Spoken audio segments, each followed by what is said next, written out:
चने का मसाला बनाना ही असल सीक्रेट है। अगर आपका मसाला परफेक्ट बनेगा तो आपके मज़ेदार से चने मसाला बनकर तैयार होंगे।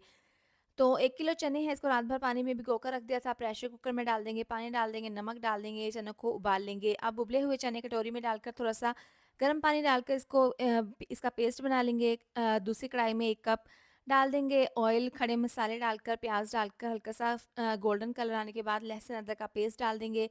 इसको मिक्स करके टमाटर, हरी मिर्च डालकर अब इसमें 1 चम्मच नमक, 1 चम्मच पिसी हुई लाल मिर्च, धनिया पाउडर, 1 चम्मच हल्दी पाउडर, आधी चम्मच मिक्स कर लेंगे। इसके बाद दही डालकर इसको अच्छे से भून लेंगे। इसमें चनों का पेस्ट डालकर इसको मसाले को अच्छे से भून लेंगे। परफेक्ट हमारा मसाला तैयार है।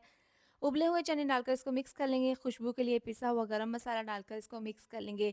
प्रेशर कुकर में जो चनों का पानी है वो इसमें डाल देंगे। इसको मिक्स करके पकने के लिए रखेंगे 10 मिनट के लिए।